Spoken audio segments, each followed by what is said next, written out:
Matapos manalo ng Los Angeles Lakers kanina kontra sa Portland Trail Blazers sa score na 134-110, as of now pang siyam na sila sa standing ng West, with 22 wins at 22 losses na record.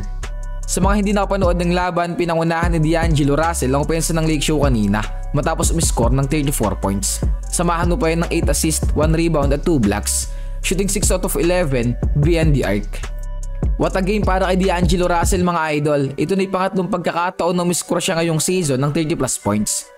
Sumunod naman kay D'Lo ang all-time leading scorer ng NBA na si LeBron matapos umiscore ng 28 points, 15 points, 4 rebounds, 2 assists at 1 steal naman mula kay Austin. Samantala, nakapagtala naman ng panibagong double-double si Anthony Davis kanina with 14 points at 14 rebounds.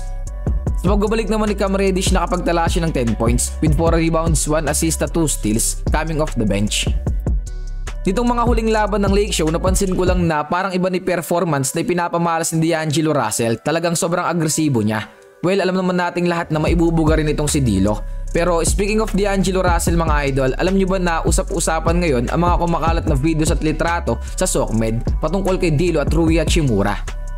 Basta sa mga kumakalat na to, mukhang may hindi tayo alam na ang management lang ng Los Angeles Lakers at ang mga manglalaro nila ang nakakaalam. Well, para mas maganda, ipapakita ko na lang din sa inyo itong mga larawan at videos na nakuha ko kanina para kayo nang bahala mag-isip kung meron nga ba tong meaning o wala. Dito kung makikita nyo, sobrang lungkot talaga ng mukha ni Russell at kung mapapansin nyo rin parang paiyak or kakatapos lang niyang umiyak ng itsura niya. Panoorin nyo tong video mga idol at pakinggan yung maigi yung tono ng boss ni D'Lo.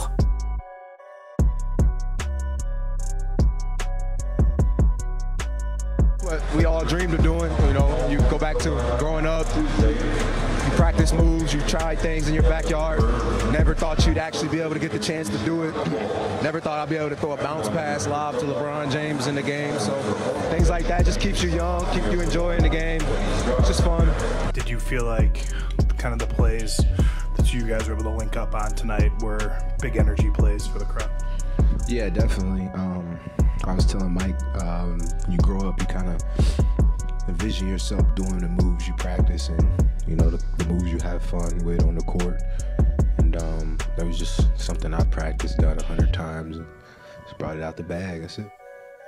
So ayan, kung napakinggan nyo mga idol, mararamdaman mo talaga na malungkot siya. At habang nagsasalita nga siya rito, ramdam mo yung feeling na parang naluluha na siya. Ayun pa nga sa nakita kong balita o trend dito sa SOCMED, naka-unfollow na si D'Angelo Russell sa mismong official account ng IG ng Los Angeles Lakers. Kaya mas lalo tuloy ako nagpanik, pero katulad yung mga idol nagdududa pa rin naman ako. Well, hindi natin kasi alam kung anong nangyayari sa loob ng management ng Los Angeles Lakers. Pero yun nga mga idol no, mukhang may trade na magaganap. Sa kabilang banda, si Rui Hachimura naman, kung mapapansin nyo, tila malumbay rin siya sa mga oras na to na para bang may nalaman siyang balita na ikakalungkot niya. Gumawa pa rito si Rui ng logo ng LA sa pamamagitan ng hand sign.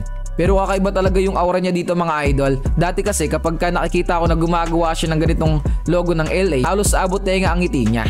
Sa ngayon mga idol, pare-pareho tayo naguguluhan kung ano nga ba talaga nangyayari dito sa Los Angeles Lakers. Pero alam naman nating lahat na ang NBA ay isang business, kaya hindi na bago yung ganitong klase ng pangyayari.